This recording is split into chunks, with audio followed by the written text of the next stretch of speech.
You're listening to The Skeptic's Guide to the Universe, your escape to reality. Hello and welcome to The Skeptic's Guide to the Universe. Today is Thursday, February 5th, 2026, and this is your host, Stephen Novella. Joining me this week are Bob Novella. Hey, everybody. Kara Santamaria. Howdy. Jay Novella. Hey, guys. And Evan Bernstein. Good evening, everybody. What's up? Guys. Yes, Steve. Talk to me. We are all mentioned in the Epstein files. Oh, I like that you said guys, because I'm not in there. Yes. Yes, we are, including our buddy George Schwab. Yeah. Also in there, and other skeptics. Tons of people. I mean, it was like a big list of people that spoke at TAM that year. Yeah, it wasn't like anything specific about anybody. The only person who specifically mentioned a lot is poor Rebecca. Yeah, of course, because that was the reason, I think, why everything was brought up. Yeah, it was all because of elevator gate. That was that was the elevator gate. Yeah. And he called her a nasty young woman, and I think Rebecca is smart enough to know that she's got to make a shitload of T-shirts with nasty young woman on it, right? Nasty young woman. Oh, that would sell like hotcakes. So being quote unquote in the Epstein files can mean many, many things. First of all, this is like millions of documents that we're talking about. Yeah. And it's like any email he ever sent about anything. So they're just trash talking skeptics in that email that we get mentioned in. It has nothing to do with anything related to Epstein's doings. You know what I mean? Of course, yeah. For example, Rome Fijaro says, describing the skeptics groups, yes, it's a huge groupthink festival, this is TAM, that's closer to the Tea Party movement than an intellectual movement. Like, okay, dude. Yeah. Ugh. And then Deepak Chopra disses us, says we're disgusting.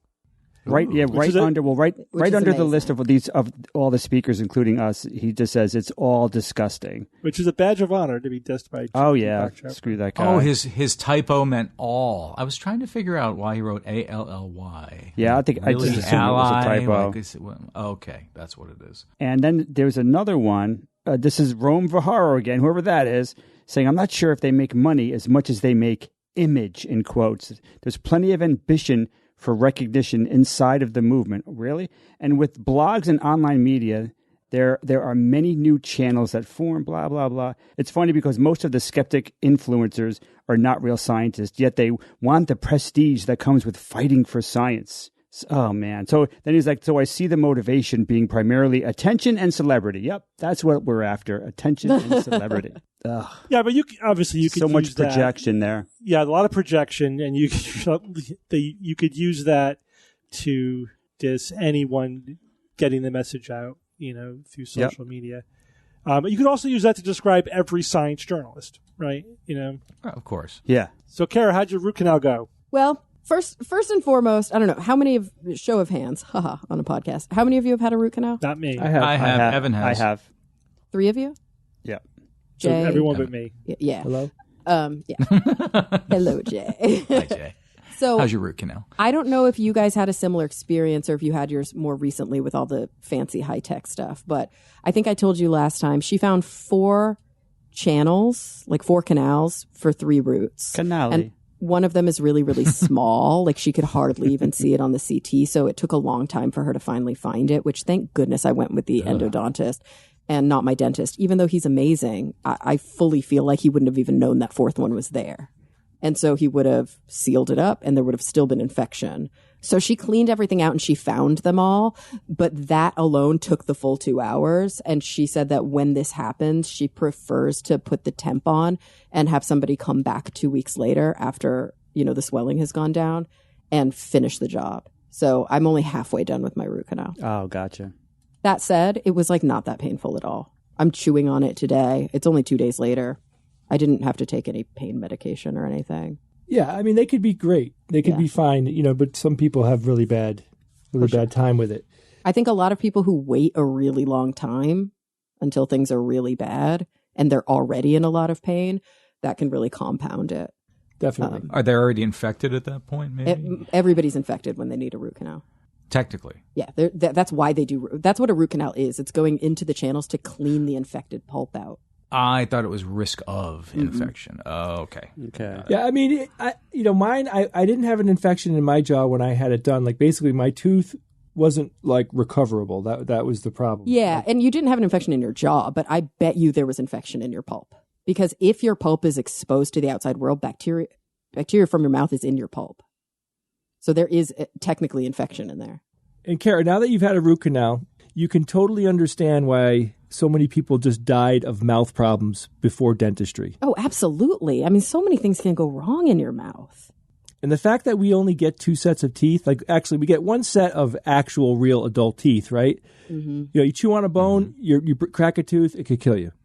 It's so insane. Yeah, all of this started, and I don't remember if I mentioned this last week. All of this started because the sleep disorder that I have requires that I take a pretty weird medication, and that medication makes me grind my teeth at night.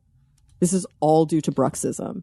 And this is how we discovered I had bruxism, is because I went to the dentist. I thought a filling fell out, and he was like, you never had a filling in that tooth. Your tooth is broken from grinding your teeth. And that's when the whole series of night guards and Botox injections in my jaw and everything started. And now I'm protecting my teeth and they're happy and healthy. But in a way, I'm kind of grateful for this root canal because it's preventing more. Oh, absolutely. That's exactly how I would look at it. Yeah. No doubt about it. But this is the thing. If you grind your teeth at night, that is not like an inert problem. Like you should really be talking to your dentist about whether your teeth are damaged from the grinding. Yeah. Well, I have a daughter update with the whole moon landing hoaxer. Oh, it's very minor. Pins and needles, but it is a step forward. The principal interviewed my daughter and asked her to do a tell-all on what she remembers took place. Mm-hmm. Okay, and that's a sign that something's happening. You know, we had already given her all the details that that I pulled out of my daughter day of. So I don't think she remembered everything anywhere near as clear as 3 weeks or a month later, But anyway, I'm just waiting. I do have a little counter in my head. Like, I'm not going to be patient much longer. I think I'll give them like another week, and then I'm going to request a immediate phone conversation with the superintendent and the principal. Because I got to keep the pressure on. I don't want to. They could easily just let this thing fade out into nothing. And me and my wife are the only people that are keeping it alive, as far as I'm concerned. All right, man. Fight the good fight, Jay. Yeah, we're doing it. Yeah. All right, Bob, you're going to start us off with a quickie. Thank you, Steve. This is your quickie with Bob. Guys, it looks like we may be dead before we have 8K TVs. Not so much you, though, Kara. Even Kara. You never know.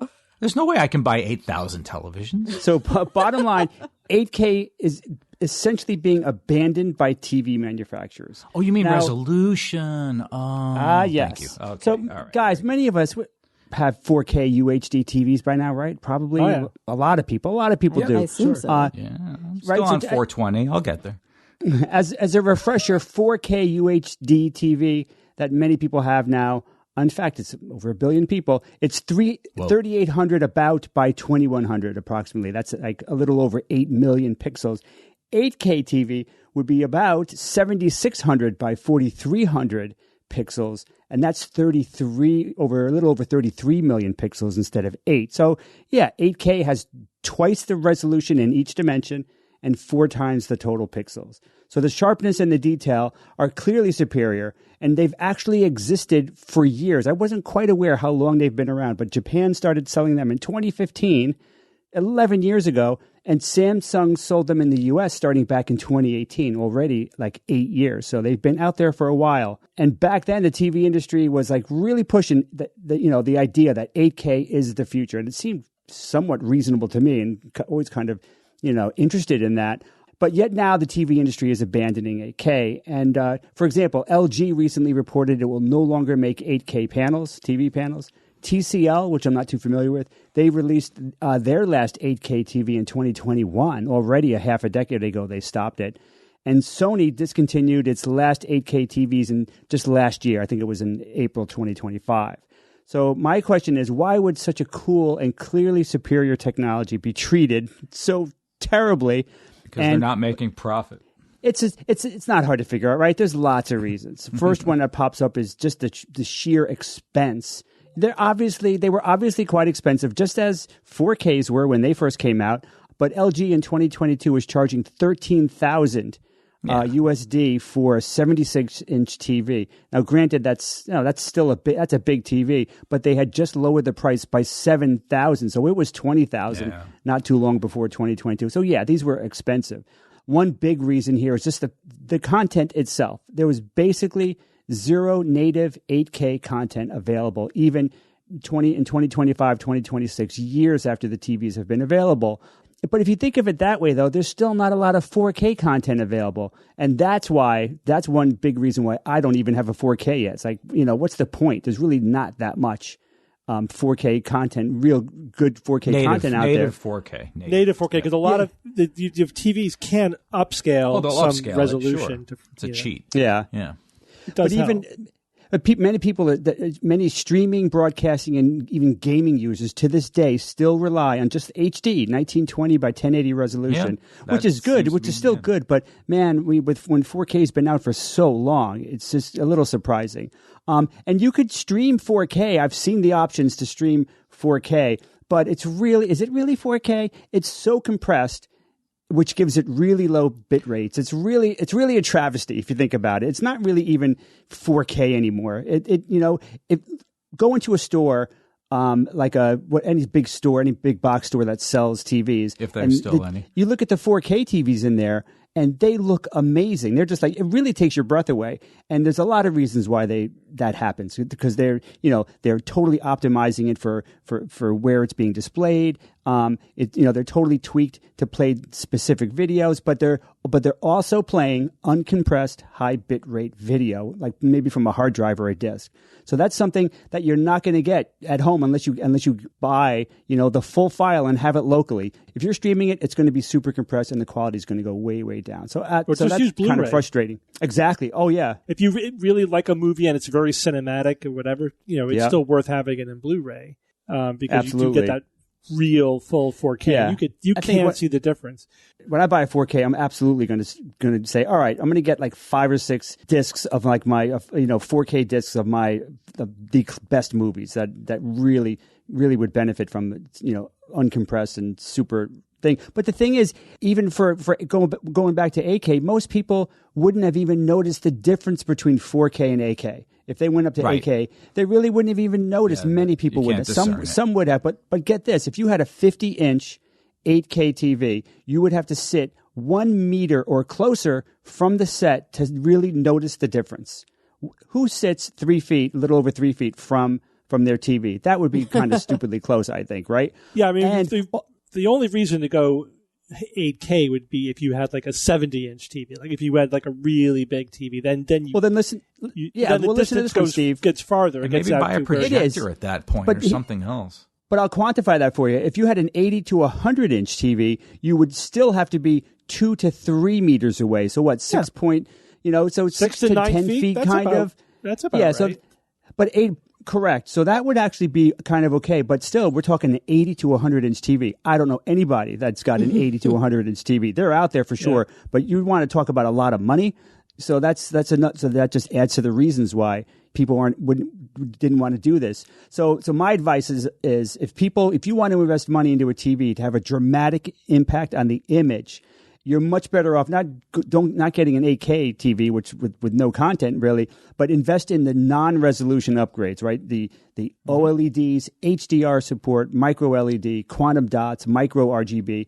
Those will make the picture really look dramatically better, far better than 8K, even if you got them close to it. So all right, so that all said, 8Ks they're not dead. You can still buy them from Samsung. For now, 8K, I'm sure is going to be used over the years by enthusiasts, right? Because there are always going to be enthusiasts that are looking for super high dense resolution. Yeah, Betamax is still a thing too. Yeah. Right? It's also going to be used for other product types other than TVs. Like, for example, head-mounted displays. Absolutely. You would want something like 8K resolution for a head-mounted display.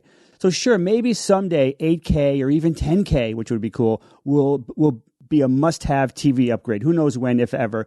But also assuming we haven't gone full Neuralink and started streaming Netflix straight into our visual cortex, maybe we'll see it. Who knows how long it might even take, if ever, to get here. So Steve, this has been your Pixelated Quickie with Bob. Back to you, Steve. It's possible just for regular TV viewing, it may never be worth it. But what's interesting is that, I mean, there's diminishing returns with increased expense. As you say, most people wouldn't notice it. There's also, like, there's some technologies require several things to happen all at once. For the higher resolution, right, you need the displays and the content and the bandwidth, all at the same time. And if you don't have that, there's you get the chicken and the egg problem. Like, why make the TV if there's no content? Yeah. Why make the content if there's no TV to display it? And if you have to compress the hell out of it anyway because you don't have the bandwidth. But the other thing, which you alluded to, but I want to make it explicit, environmental impact. There's an environmental impact too. Yeah, actually, not a small one. I wasn't going to bring that up, but when there's a tendency, and this is partly marketing, partly our intellectual laziness, to boil down technology to one number. Yes. Right? That happened with computers. There was a time, now we don't really care, but there was a time. Megapixels and phone cameras. Megapixels and cameras, as if that's the only number that describes the quality of your camera, the clock speed of your computer, and then the how many K or what the resolution of your TV is. But as you say, it's technologies like these have multiple features, some of which have a greater impact on the performance of the technology than that one number that people obsess about. Absolutely. You're way better off getting a TV with a high dynamic range than just higher pixels. That would give you a much better image quality. And I'm not sure the culture is any more wants to be, family time around the television thing. It's more personal devices, smaller devices, portable devices. So I think the culture has also had a factor here. Yeah, that's true. There's a lot more screens out there today than there were 15, 20 years ago. Yeah, but conversely, people are doing home theater way more than going out to the movies too. That's right. And so people are investing in their home theater because they're using it way more. So I'm not sure I agree with that. All right, Kara. Mm-hmm. I understand RFK is up to some other shenanigans. Tell us about that. Oh, God. Okay, so I have opened a massive can of worms in choosing to cover this topic. So I'm going to give the highlights right at the top, but I'm really curious about some kind of other discussions that this opened up for me. So the long and short of it is that RFK Jr., over the course of a few different sort of stops earlier this week, started to announce some new programs that he's interested in funding. That's not even he's not funding them, but in initiating for both substance use disorder and homelessness. And here's the problem. Well, here's one of 10 problems that I've come across. Well, there's an article written in the New York Times 3 days ago as of this recording, which was decidedly uncritical, and that really worried me. So I started to dig a lot deeper. But basically, the headline was HHS to expand faith-based addiction programs for homeless. What? Health Secretary Robert F. Kennedy Jr. said addiction is a, quote, spiritual disease that calls out for the involvement of religious organizations. So and every time I dig into what this man is claiming, it's always that pseudoscientific skill of agree. Wait a minute. Where are you going with that? He always puts just enough reality into these claims and quotes and kind of catches you and then, hits you with a curveball. There's so much to dig into here. So he's talking about a $100 million pilot program that he's calling STREETS, which stands for Safety Through Recovery Engagement and Evidence-Based Treatment and Supports. And his approach, as he's talked about this, is, here's a perfect quote, "We'll engage people continuously from first contact on the street through recovery, through employment, and through self-sufficiency. Law enforcement, courts, housing providers, and healthcare systems will work as one team so people will no longer fall through the cracks." Okay, first of all, that sounds great. I don't understand how $10 million is going to accomplish that by any stretch of the imagination.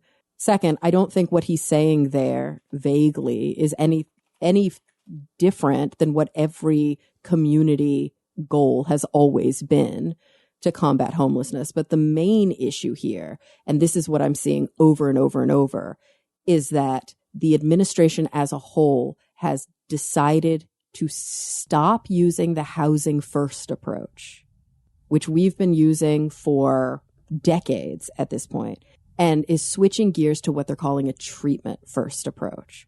So do you guys understand the difference between a housing first approach and a treatment first approach? Yeah. It's really an ideological difference, which translates to describe it because maybe everyone doesn't know. Yeah. So housing first, which has been the approach up until now for several decades, is people need a place to live. Until unhoused people have a roof over their heads and a stable place where they can lock the door behind them, they're not going to be able to work on the myriad problems that contribute to why they have been dealing with chronic homelessness. The treatment first approaches claims most people who are homeless because they're addicted to drugs or alcohol. So if we treat their addiction, they'll be able to get a job and to get their bank accounts where they need to be able to, live in a home and maintain a roof over their heads. Do you see a practical difference between the two? Yeah, I mean, if housing first basically makes changes so that it's easier to get housing or provides it for people who at least temporarily. Treatment first doesn't do that and, invests money in treatment centers, but not in housing programs. Mm-hmm. And the vast majority of the evidence shows that housing first programs work. And so that's why it's quite frustrating for me when I see RFK Jr. throwing around terms like evidence-based. And while I do support and fully agree that only organizations that hold to evidence-based standards should get funding from the federal government, I am very worried science-based too. About yeah, but they're using evidence-based, so that's the term they use. But I'm very, very worried about opening those funding opportunities up to faith-based organizations. I mean, RFK Jr. uses evidence-based as a weapon, not as a tool. Exactly. Right. Yep. So RFK Jr. famously himself credits 12-step to his recovery from drug and alcohol abuse. Brain worm? No, from heroin addiction. Yeah, from a heroin addiction and alcohol addiction. He famously also says that he attends upwards of 8 meetings a week. Now, I am not saying that 12-step does not have a pretty decent evidence base to support it. What I am saying is that 12-step is not without a lot of problems. And I think that we have looked at the approach to treating addiction in this country through a very, very narrow lens. 12-step started a long time ago, before we knew as much as we know now about the neurological, medical, and complex psychological basis of substance use disorder. 12-step programs, as we know, are often delivered through either religious organizations or peer groups.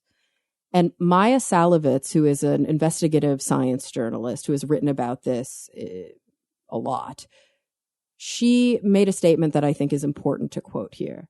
She said, "In my view, AA and treatment need to get amicably divorced. The social support provided by 12-step groups and the way they offer a sense of meaning and purpose can help someone with addictions.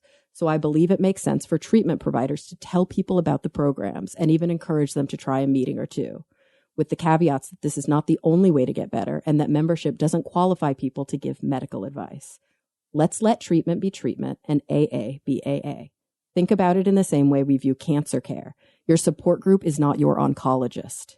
Each can play an important role in your well-being and survival, but cancer patients aren't experts in oncology just because they've had the disease." There you go. And that's how a lot of 12-step works. And basically what RFK Jr. is saying is that he wants to fund mostly 12-step treatment because he thinks this is going to then solve the homelessness crisis.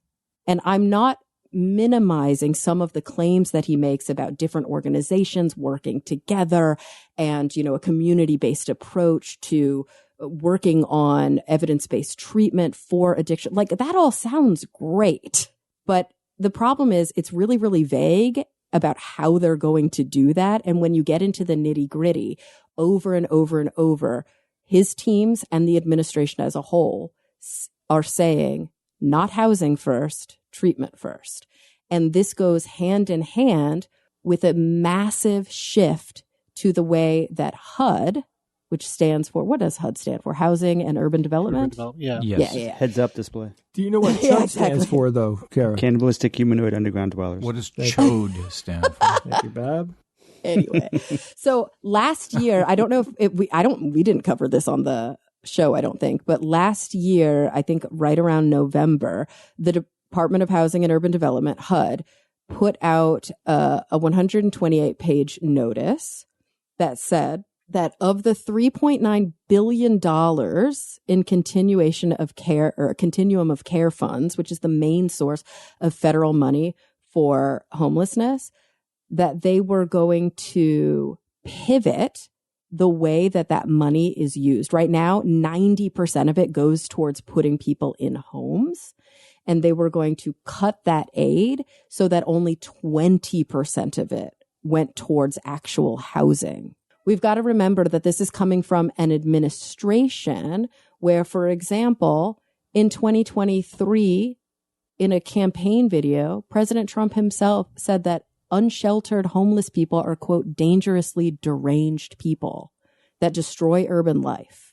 And he's talked at great length about moving them from, encampments into what he calls treatment camps, which is really worrisome for me. One of the big issues with Housing First is that by definition, Housing First often offers treatment, but doesn't require it as a condition of housing.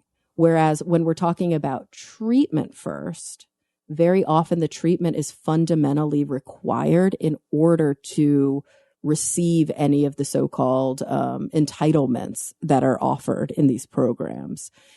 And I think it's easy when you've never worked with individuals who either suffer from severe mental illness or severe substance use disorder, or neither or both, that you cannot mandate treatment. It doesn't work. People have to want treatment. They have to be ready for treatment. Yeah. They have to be engaged in their treatment. And none of this actually confronts what I believe, and quite a lot of the literature, it's really hard to parse these things down, but maybe I shouldn't even word it that way. A really important component of why there is a homelessness crisis in this country. It's very easy to go, everybody who's on the street right now has a mental illness or is on drugs or alcohol, and if we can just treat that, they'll be better. Okay, easy to say, impossible. I shouldn't say impossible, very hard to do, but also not reflective of reality. It's not true. It's part of the problem, but it's not the It's part of the problem. But what is, okay, if everybody on the street has one issue, all people who are living on the street have one issue. Some of them might have, substance use disorder. Some of them might have mental illness, but all of them have a single issue. What is that issue? No place to live. They don't have anywhere to live. Yeah.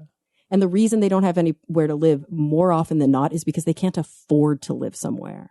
And this does nothing to address the major crisis, which is that housing is becoming increasingly unaffordable. And there's a number of reasons for that. We haven't built enough houses to keep up with demand. Although that usually the market adjusts, and it might take 5 to 10 years, but eventually, barring something else disruptive, that problem can solve itself. But there's also, I've read multiple articles about the fact that we don't really build medium housing. Like, we build homes and apartments, but we don't really build a lot of like the row houses where you can own your own home, but it's small and on very small property, and it's affordable because it's like the cheapest home you can own. We're sort of missing, like a mobile home we're missing that or middle ground, and Yeah. that is a huge part of the problem. And we also, there are so many downstream issues with the way that our society is structured. We criminalize poverty in our society. The poorer you are, the more expensive money is to get. It's very expensive to be poor.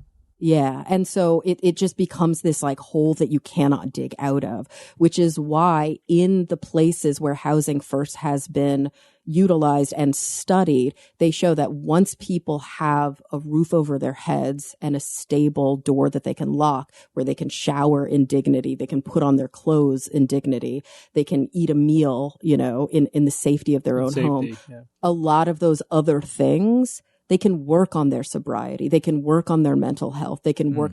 But the truth of the matter is, and this is the part I think we're all afraid to say out loud, there are some people who will never be able to, quote unquote, contribute to society. There are always going to be people who are disabled and can't earn the type of paycheck that these types of programs seem to expect them to be able to earn. What happens to those people? And how do we care for the most vulnerable among us? Where are the programs for them?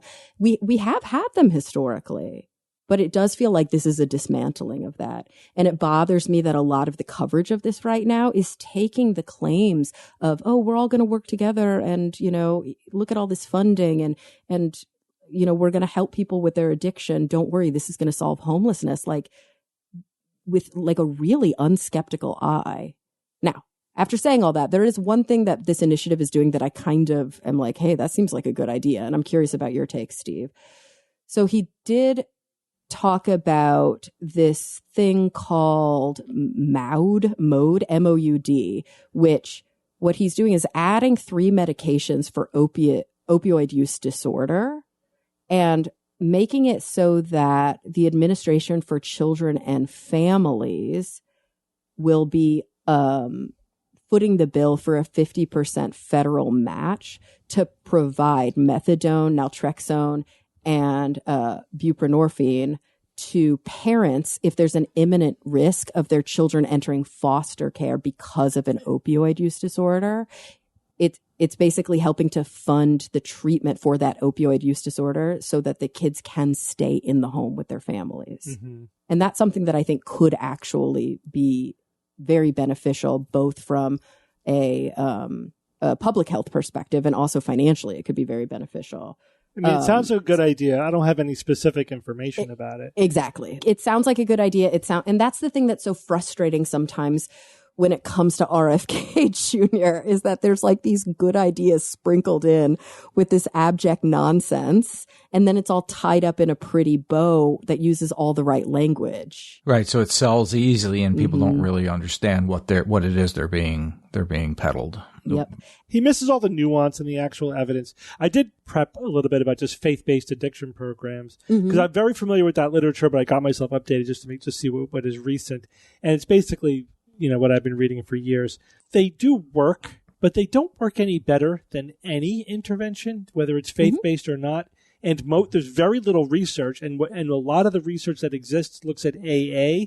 But the thing is, the things about AA that make it work are not the faith-based component. Exactly. So it's a lot of mixing of evidence. There is really no convincing evidence that the introduction of faith-based itself is of any benefit. What the things that help are having a support group, having community, you know, dedicating yourself to getting better, those kind of things. Yeah, they're all great, and that's what makes a difference. And the thing is, I'm not against a faith. If you are a person of faith and you want to use a faith-based clinic because it aligns with your worldview or whatever, that's fine. I have a problem with the government specifically supporting faith-based intervention. Right. Well, yeah, it's unconstitutional, first of all, because it requires that they have daylight between their secular approaches and any proselytizing. And we don't trust that they'll do that. Right. But having said that, though, like if I don't care if they're paying for treatment programs that are incidentally faith-based, but that's not what I'm hearing here, right? No. Like if a hospital is run by the Catholic Church and Medicare pays for treatment at the hospital, that's incidental. You know what I mean? That's not paying for the religious part of it. But this sounds like they are, and that is a problem. And so there are a lot of problems, and I think that the picture is really, really mixed. But I also think that's not really what's at issue here. I think what's at issue here is a fundamental ideological change in approaches to public health by this administration. And that's a moralistic approach to a medical problem and a social problem. And that really worries me. All right. Thanks, Kara.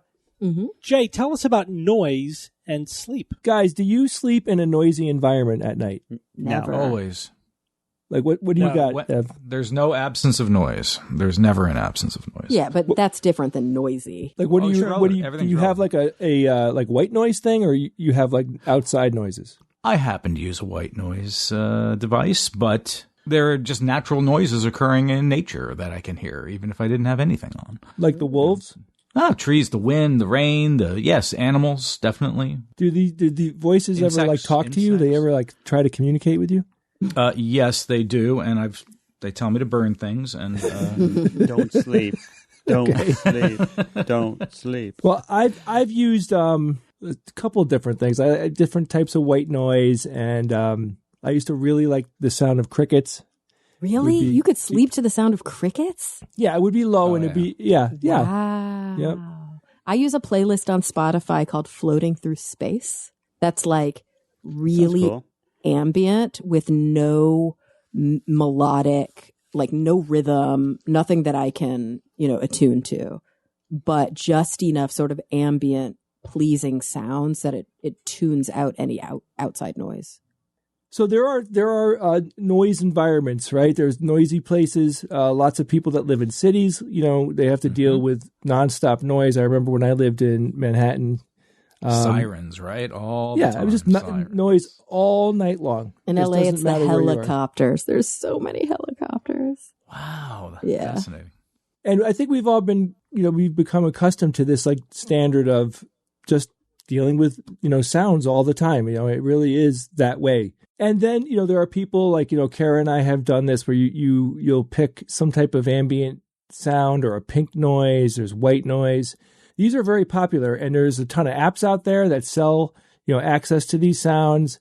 And, they try to, it's like as a sleep tool to help you get better sleep. And, YouTube has videos for that as well, a lot of them. And they say they're masking sounds and they help promote deeper rest. The assumption here is that I guess most people accept that this idea that if you listen to something, it could be calming, it could give you better sleep. And, is it true? I guess that's the question. And there was a study that was done, and I will tell you right out of the gate, there was only 25 people in the study, and they tested them for 7 days.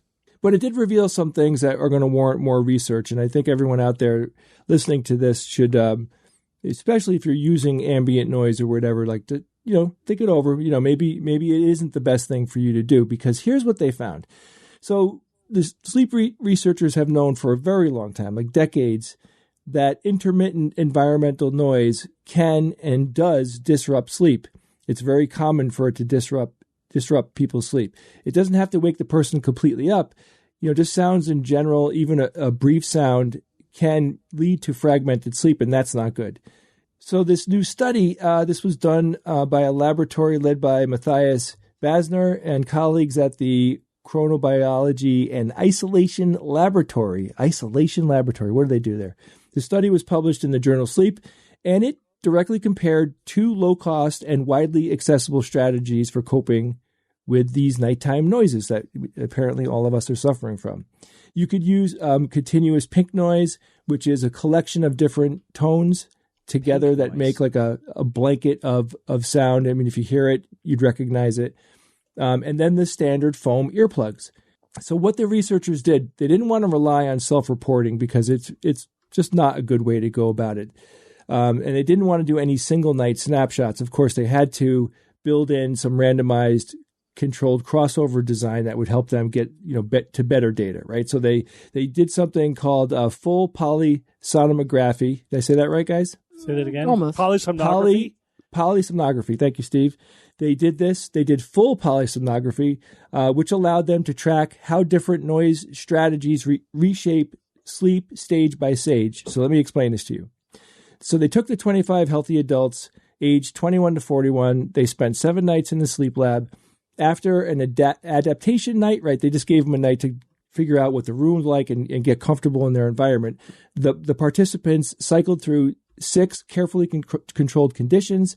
They had a quiet control night, a intermittent environmental noise alone, pink noise alone at 50 decibels, environmental noise combined with pink noise at 40 decibels, environmental noise combined with pink noise at 50 decibels, and environmental noise combined with earplugs. On the nights that they had noises, participants were exposed to 93 discrete, what they call sound events across 8 hours during the time to sleep. So and these things could have been anything from aircraft sounds, vehicle sounds, alarms, tons of other common noises that are found in the home or in cities. In general, sleep restores the body during a phase called N3 sleep. And of course, everyone's heard of REM sleep. So the scientists measured the total time that each patient was in both N3 and REM sleep. So deep N3 sleep is closely tied to physical restoration, metabolic regulation, and then REM sleep plays a central role in memory consolidation, emotional processing, and neurodevelopment. I want all of these things. I want all these things to happen to me every night. And the results clearly showed that the intermittent environmental noise primarily reduced deep N3 sleep and replaced it with the lighter N2 sleep, which is nowhere near as beneficial. And pink noise, by contrast, showed a different type of signature. When they played it continuously on an otherwise quiet night, pink noise actually reduced REM sleep. It shifted the test subjects into a lighter sleep stage, which, again, that's not good because you really do need quite a bit of REM sleep in order for all of that processing to happen. Wait, real quick. This was when there were noises outside or no noises outside? What the study said was it protected them a little bit from some of the noises, but Yes. the aggregate of the pink noise was moving them into a lighter sleep. So the net gain was far less than the net bad. It was doing more damage than good. What I'm saying is that's only with noise disruptions. No, just pink noise. Oh, that's what I was asking. Yeah, I'm sorry, Kara. Oh, okay. That makes sense. Yeah, pink noise by on itself. Its own. Oh, that's interesting. Yeah, That's right. really I know. I couldn't believe that. I mean, like what? Like you're just hearing like this consistent, mellow noise, and you'd think it's super steady. There isn't any highs and lows in it. It just goes on. And again, like it does have according to the study. Again, it's 25 people, but they found what they found. So like I said, it did reduce some negative outcomes due to the other noise events that they would introduce because it could mask them a little bit, right? You play a little airplane noise and the pink noise detuned that. But the overall effect of having the pink noise going was that it suppressed REM sleep, and that's not good. Nope. The earplugs, though, were great, right? Wearing the standard foam earplugs, it mitigated nearly all of the environmental noise related to these disruptions that they were introducing while these people were sleeping. And it did, of course, they didn't have any effect on sleep structure or fragmentation. Like it did, none of these bad things happened. Deep sleep was, they classified it as largely restored, and most sleep measures on earplug nights were statistically indistinguishable from just a quiet room. Wow. So what we found out from the study is any noises that happen during the night can get you out of the N3 deep sleep that we need. This is like, when they say this is the deep sleep, where they say this is the restorative sleep. You need this, and you need as much of that as you can get. And then, pink noise and any of these noises that they introduced was also bringing people out of REM sleep, which is bad. So if you're in a noisy environment, again, low numbers to the study here, but just try this. Try not sleeping with the noise, like the pink noise or whatever, like the environmental noise, and put earplugs in if there's any noises in your room, or just let it be quiet and give that a few nights and see if that helps you sleep in any way. What they didn't look at in this study at all is how much of any of this stuff was novel to the sleeper. Mm-hmm. So if these people never listened to pink noise and now they're listening to pink noise for the first time for 7 days straight, that's still noise to them. I agree, it was a small study. They couldn't parse it that finely. Yeah. I totally agree. Again, they do these small studies to see if they should do more studies. Yeah. But I'm curious if there is like an attunement over time where your brain, because it could be because you're trying to sleep and your brain keeps going, I'm hearing something. Yeah. But maybe over time, because we accommodate to things. I agree. And since my kids were born, I had like a box fan just blowing white noise. And it really does lower the noises that are coming from downstairs if anybody is still awake. And now everybody in my house just loves having like that low hum background noise to deaden the air a little bit, All right. Thanks, Jay. So, guys, let me ask you a question. Okay. Do you think let's talk about the U.S. because I do think this is very country specific. You can't ask this generally. In the U.S., do you think we have the technology right now to have our electricity grid be fully renewable? The technology itself? Well, we have the technology to do it, but we don't have the will or the money. Yeah. Do you mean is the technology cheap enough or does the technology exist? Well, I mean all of those things. Just wonder what you think. Oh, well, I don't think it's cheap enough yet, but I think the technology exists. Yeah, so I don't know. It's an interesting question. So what would it take in order to have a fully renewable grid? So we could ask one question. Could we produce enough electricity with wind and solar alone? If we had batteries. Well, that's a separate. Now you're getting into storage. If we're saying could we just produce enough electricity? Sure, absolutely. That's not the issue. Enough of it. And wind and solar are the cheapest new forms of electricity, right? So they are cheap in and of themselves, and we absolutely can, power our country with that. But there's the intermittency problem, which means we need storage. So that's why you bring up batteries. So the real question that becomes is, do we have the technology to have sufficient storage to have an entire renewable grid?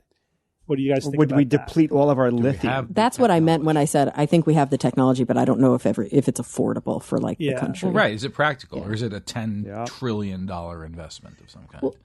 So it's partly an issue of cost. But more than that, it's really an issue of raw material.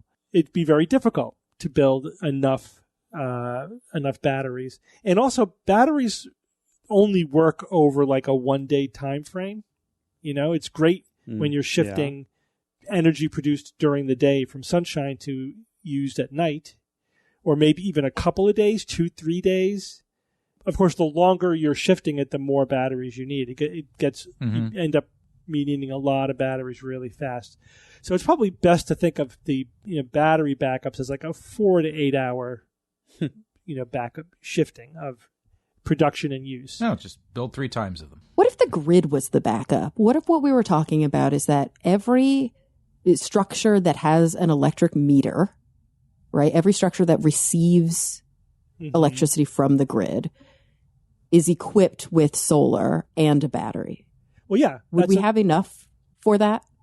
So there's a big move in that direction. Like in Connecticut, the state has an incentive they'll give you money to help buy your home battery backup if you let them use it for grid storage. Yeah. And so, absolutely. So that is one way to get there. But I said, even if we had enough batteries, we're still just shifting production and use over, even if we are very generous, over 2 to 3 days. What about seasonal disconnects, though, in energy production and use? 200.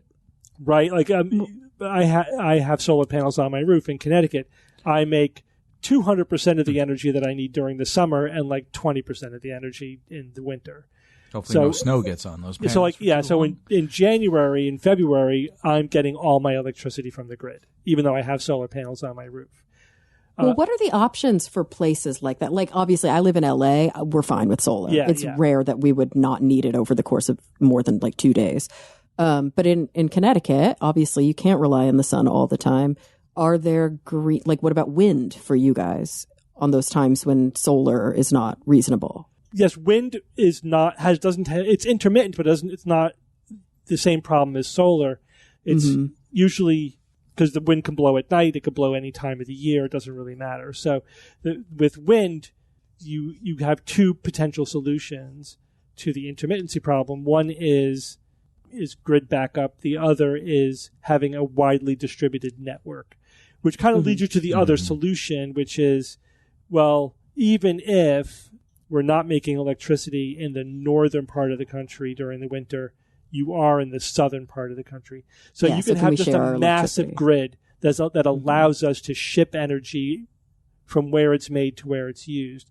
So you either need a massive grid upgrade or with some combination of short and long-term grid storage. And with long-term storage, you need something like pumped hydro, right? So that's when you start trying to ask the question, like, is it really reasonable to get to a point where we have an all renewable grid? That's what we're talking about. We're talking about short-term storage, long-term storage, lots of it in some combination with a massive grid upgrade to send you to either have, those wind turbines spread out over a long area, or we're shipping energy from sunny parts of the country to not sunny parts of the country. Yeah, something's got to power my Bitcoin mining, Yeah. But imagine also that you add to that, it's not just the structures, but every car has its own battery that's a 2-way battery. Yeah, and then there are charging stations all over the country. Yes, but at the same time, then every car is also electric and is increasing the demand on the production, right? So now we are not only powering everything we're powering now, we're also powering an Also all the electric cars. fleet of cars. But you do get the benefit is you could use the batteries theoretically Absolutely. as part of and the grid it store. interconnects the grid a little bit better because now it's not just house to house. It's every charging station in the country is connected as well. Yeah, that's true. So it expands the web of the That's interesting grid. to think about, like how much would we be moving power around by charging in one place and then driving to another place. I don't know if that'll be significant enough or it'll come out. Might not be, but could be. All right. So the reason why I'm talking about all this is because the most frequent email that we got over the last couple of weeks was actually pointing us towards technology connections with the host Alec Watson, who did a video recently about the plausibility of having a fully renewable grid. And as if this is sort of an answer to our discussions, particularly my discussions on this topic. So let me summarize what he said, because he was very in favor of it. And he makes very good points, although I don't think anything is different than anything we've said, although he might have added some perspectives. So he mainly addressed the questions that people have or the misinformation against using renewables and battery backup. Like, for example, he says, fossil fuels are completely extractive, right? You take the fossil fuel out of the ground and you burn it and it's gone. It's one time, one directional. It's a very, very poor investment, which I agree with. And it takes a long time to make more. We don't make more on human timescale. Exactly. So it just diminishes a finite resource. But if you build a solar panel, you have the upfront cost, which is an investment, but now you get basically free electricity for 20 plus years. So it's a completely different approach. Or if you build a wind turbine, it's the same thing. Yes, there's upfront costs. There's some maintenance, but by and large, you then just you're not burning fuel, right? The energy itself is free. It's just you need the infrastructure to harvest the energy. And so it's a way better investment. And they said, he addressed some of the issues that people bring up, like with grid scale solar. People are like, but it uses up so much land. And he said, okay, let's consider this. Right now, we have a certain amount of land that grows corn for biofuel, right? For ethanol. And which is a horribly inefficient use of land, right? The amount of energy you get per acre is really low if you're just using it to make corn, to make ethanol, to put into gasoline. If you use that a massive waste of water too. Not just the same area, the exact same land, which is not in idealized locations for solar, but if you just stopped growing corn for ethanol and put solar panels on the same exact land, you would make thousands of times as much energy. Oh my God! As you get out of the ethanol. In fact, you could power the entire United States just out of those solar panels. What? Oh my God! Wow. Well, he's saying literally just ripping out the corn and adding solar to where it already is, not even the places where solar would do better. Right. It's not even the optimal places to put solar, just putting it where it is. That's amazing. Yeah. Which I agree. Like the land use is not a limiting factor. I also have said many times we can add solar to all our roofs. Yeah. Well, that's it. Yeah, you go up. He points out, and I know there are people who have made this argument too. Grid scale solar is more efficient than rooftop solar, but I agree. I think rooftop solar. It's not an either or. It's not an either or. You could do both. If all residential homes had rooftop solar, that would make 30% of the energy our country uses. Right. Yeah, and then add to it commercial real estate. Yeah. Not just residential. Yeah. And then you have grid scale solar for cities and people who don't own their homes. And then all the blah, blah, highways blah. and roads. It's not there. Oh, yeah. That's not... And he said, well, what about, Bob, what about all the lithium to make the batteries? And this is his answer to that. He's like, well, first of all, and this is true, we've talked about this, battery technology is advancing very quickly. There's already production sodium-ion batteries, which don't use any lithium. And so we are making batteries increasingly out of non-toxic, cheap, abundant elements, right? So that problem is getting better. And it's like once you extract those materials and make your batteries, you could just recycle the batteries. You're not burning the batteries, right? You're not. That resource is not going away like with fossil fuel. Those elements are still there, and you just recycle the batteries. You mine the batteries, right? So and they're usable still. Once we get enough batteries to run the world, we just just need to continuously recycle them. So again, that's true. So he's spoken a lot of sort of broad brushstroke big concepts, and they're all correct. And I do think it does put everything into perspective. But he didn't really address what I've been saying, and he didn't specifically address like nuclear or geothermal or whatever, hydroelectric. Just didn't address it. So what he's saying is we will get there eventually, which I agree with. We will get there eventually. That's not the point. We can eventually get to the point that where we have even a fully renewable grid, that can work. There's nothing theoretically impossible about it. We have enough land, we have enough resources, and we could make way more energy than we need with just wind and solar. The question is, and this is not addressed in the video, and this is the reason why I think we should be supporting nuclear energy, for climate example, change, as well man. as hydro. Nuclear. Is what is the pathway between here and that theoretical fully renewable world that emits the least amount of carbon, right? That's the question. And that is the question that was specifically addressed by the UN International Panel on Climate Change, is what is the pathway to zero carbon infrastructure that emits the least amount of carbon, because the cumulative carbon is what we're talking about in terms of how much climate change and how long that climate change will last before things start to return, to sort of pre-industrial levels. I don't think going straight to fully renewable grid is the pathway, because it's going to take a long time. It could take I think 50 years to get there. We don't have enough copper to build the grid that we need to support that world. We don't have we are not producing enough of all the elements that we need to produce to make this transition. And we don't really have the technology for the level of grid scale, of grid storage that we need. So the pumped hydro is great, but that's going to take decades to really develop.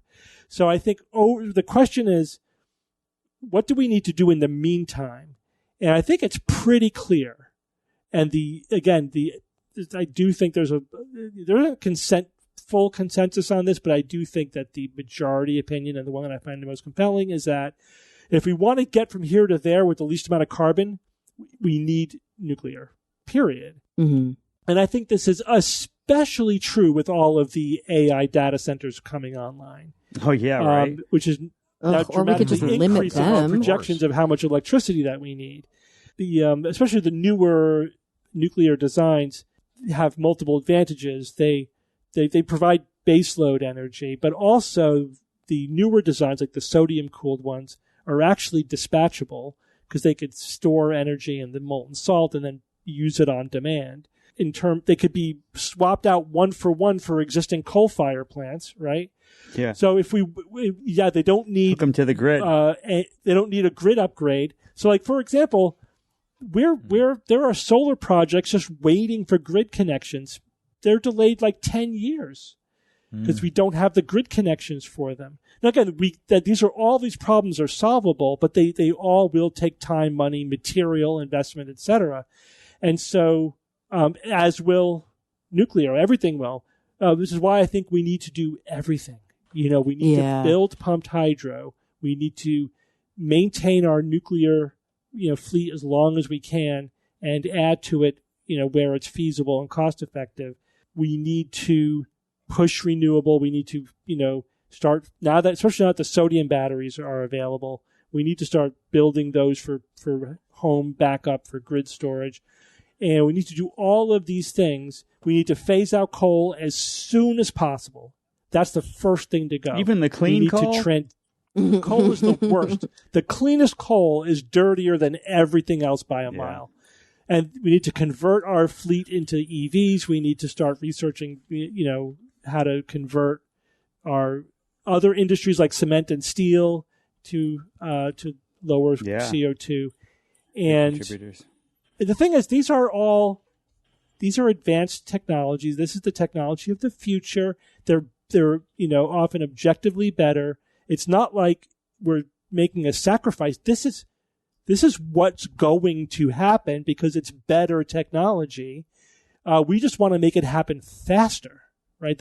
Well, the reason it's not happening fast enough, let's be clear, is like so much of these conversations, I think, leave out the fundamental issue here, which is like political will. No, it's all political. Oh, it's 100%. And so I'm curious, like, because you did say something about the physical, like, infrastructure, like we don't have enough copper right now. But let's say, and this is purely hypothetical, let's say the next major election in the U.S. is sweeping the House and the Senate and the executive branch, and there is a collective initiative to take a chunk of the mandate. Defense budget and to put it straight towards exactly what you're talking about. The guy in this video says we should do. How long would that take with the political will? It would still take decades. Would it? We would need to open up more copper mines.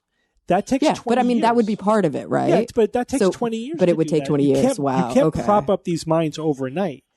Like China is where it is because it's been investing for the last 50 years. We cannot flip a switch and then double our production of copper or lithium or whatever other minerals are going to be critical to this infrastructure. We need to build the factories to build the batteries. This takes And how time. fast could we put in nuclear? Does that have the same problem? It does, but the thing with most of the problem with nuclear Bureaucracy. is the bureaucratic delays. We could build it in 5 to 7 years. We could build a big nuclear factory, but it takes 20 years because of all the red tape. Right. And so theoretically, we could get nuclear in sooner. If we had an Operation Warp Speed for nuclear, that time comes way down, which we did move in that direction under Biden and continued under Trump. They are streamlining some of the regulations, and that is helping. That is cutting years off the development time, but they need to do more. They need to really. But what you're saying is Operation Warp Speed for wind and solar and grid upgrade is still 20 years. But yes. Yeah. Okay. At least. That's important to know. Yeah. Yeah, it could be 30 years, could be 40 years. It just takes time to build that up. We have to get the raw material out of the ground. We need to refine it. We need to build the things. We need to install them. We need to do a bunch of stuff. So pumped hydro can take 20 years, but that's also in the same boat as nuclear. Half of that is bureaucracy. But again, with both of them, with both pumped hydro and nuclear, a lot of that bureaucracy is safety, right? So how many environmental studies are we going to request or require before we allow somebody to build a pumped hydro energy storage facility? Because the environmental impact can be significant. It's not, but one of the things you can do is you can do all the research at the same time rather than, okay, first you get the first level and then you got to wait a year for some guy to sign off on it. And then you got to do the next step, right? That's what happens now. So you could just say, we're going to have an office of facilitating this happening fast, and you could do all the bureaucratic shit at the same time. And here's the other thing the U.S. needs. We need eminent domain for the grid. Because the electricity lines... That's a controversial claim. What the hell? I think we absolutely need to just say this is eminent domain. The federal government is now absolutely in charge of laying critical backbone infrastructure for the grid, because now you have to get through 5 or 6 jurisdictions or more if you want to lay a transmission line. That's the big holdup, as in addition to all the technical stuff. Can you bury it all? Yeah, but that's more expensive. It's better to bury it. We should bury it, but it's more expensive up front. It's then lower maintenance costs down the road, lower fires and all that stuff. As a homeowner, I would be less against eminent domain for the federal government if they buried everything and they paid for it all. I totally agree. Yeah. But if they were going to be like, I'm going to knock down your house to put up this thing, a good trade. I'd be very anti-eminent domain. Well, it's not about tearing down houses. It's like going through a field, or whatever. Yeah, but they can do that with eminent domain. That's what I'm saying. That's why it's controversial. They're supposed to compensate you for it, but they are. Yeah, but if they're burying everything. But yeah, that's a good trade-off. We'll give you eminent domain, but bury all the freaking lines. Exactly. Yeah, I'll totally buy that. So, but going back to your calculations then, what is the Operation Warp Speed thing we can do in the next 3 year? Like, what could we be doing right now? I know we should be working on nuclear and we should be getting everything ready for, wind, solar, and these battery upgrades. But is there anything we can do so that it counterbalances dramatically cutting coal today? So here's the thing. Let's say there's 3 broad brushstroke approaches, right? One is free market. What happens if we just let the free market do what it's going to do?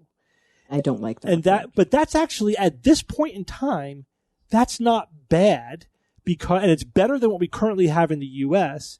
because wind and solar are cheap, and because the investments are better. The electricity companies don't want to burn their assets. They want to invest in things that then make them free money for 20 years.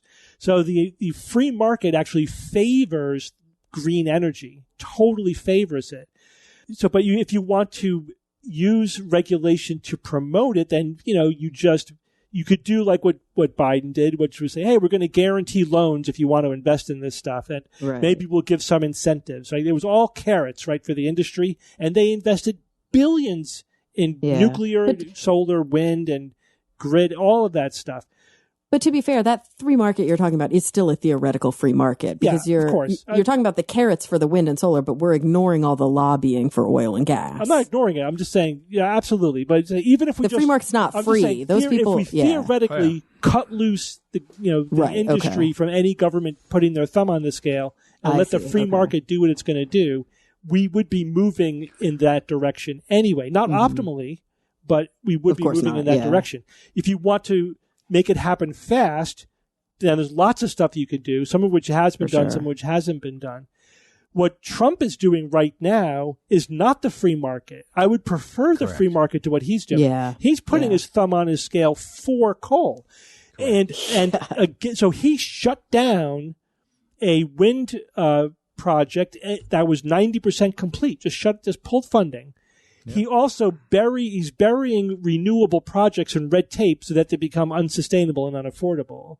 And he is forcing utility companies to keep coal-fired plants open when they want to shut them down because they're losing money, because they're bad investments. Insane. And so he's not doing the free market. That's why at this point I'd take the free market over putting your thumb on the wrong scale. You know what I mean? And worse, yes. And we've been doing that for quite some time. Well, I mean, it's not been as overt, but like there's the definitely baseline oil industry subsidies. Yes, I agree, but this is now overtly keep that coal-fired plant open, pull the funding for that wind project, bury that solar project in red tape. That's what we're living through right now. But Steve, I think a judge. Why? Steve, I think a judge told him that some offshore wind projects have to resume. Mm-hmm. I think I saw that recently in the news. news. The psychology of this, it's just weird, big dick egoing. Like I've never understood the psychology of this. I don't know. Kara, think of it through the lens of him doing favors for his buddies that donated to his my re-election. buddy. But that's what Steve is saying, that even his buddies who work in these industries would benefit from shifting gears. Their industries are dying, and they know it. He just wants to be Mr. Cole. I don't know. Whatever he thinks he's getting out of it, nobody wants what he's doing. Even the utility companies don't want to keep these places open. That's where we are right now. So obviously, we'd like things to go back to. Can we, free market?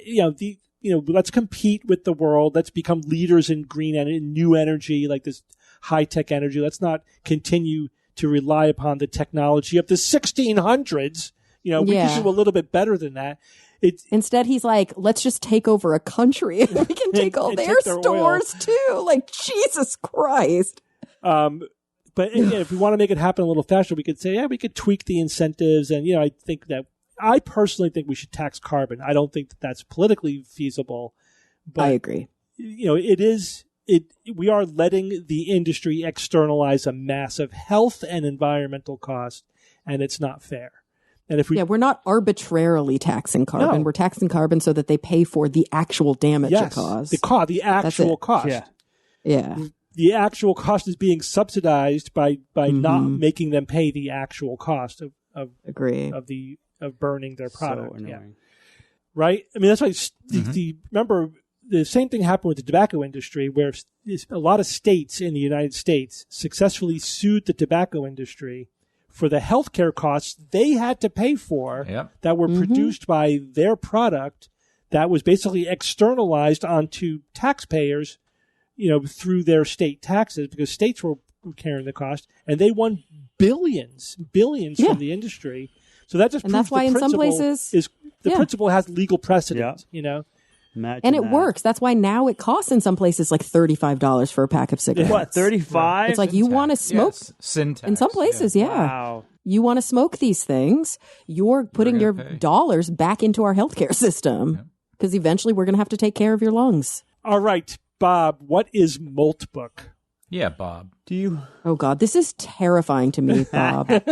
Should I be terrified? Make it scarier, please. No, you should not be. Okay, all right. Guys, a social media hangout has been created called Moltbook. Yes. And get this, it's only for AI agents. It's designed so humans can only read posts but not participate. And a lot of people in the tech industry are talking about this. Have you guys heard about Moltbook? Kara, I know you have. Yes, I don't like it. You I don't like You it. guys, Who created it and what's it for? let's see, shall Didn't we? the AIs make it? It starts. Basically, Jay just said, "Who's your daddy and what do you do?" And what does he It do? starts with something called OpenClaw. And OpenClaw is an AI agent creator that's based on LLM. So, ChatGPT, Claude, Gemini, Llama.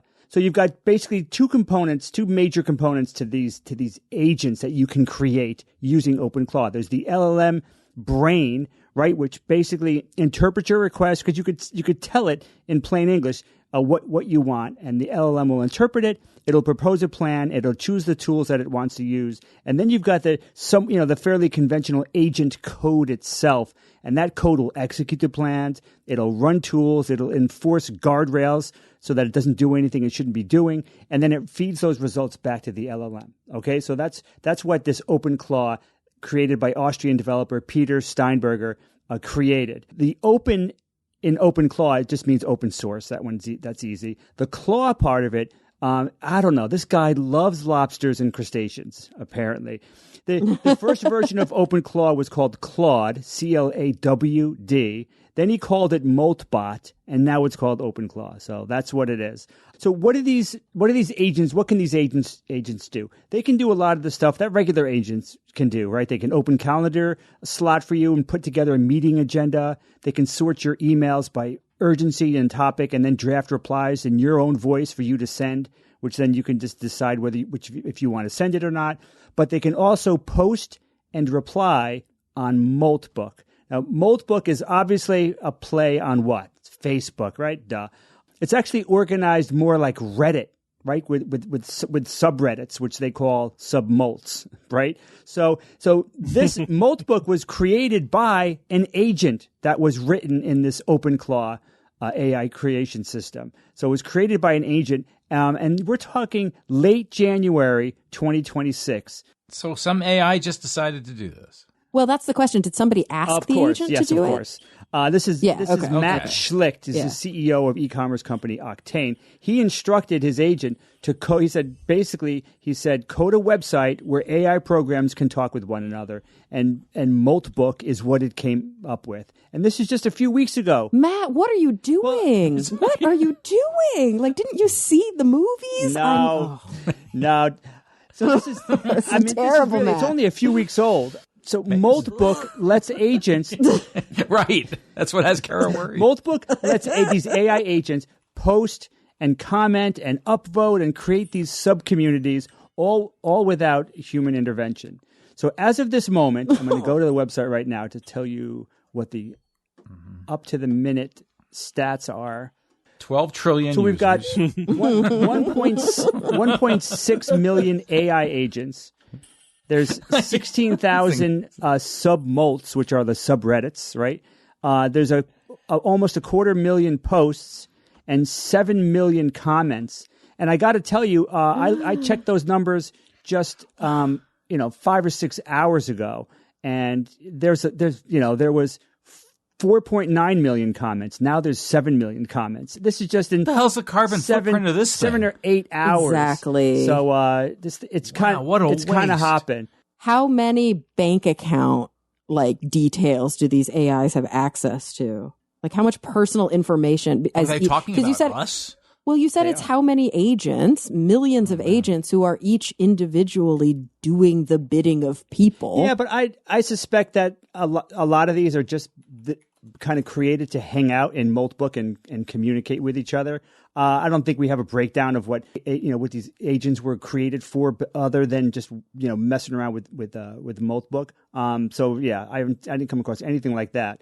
So, but what do they do when they're in there? What's going on? Well, some of these agents debate philosophy, like the nature of consciousness.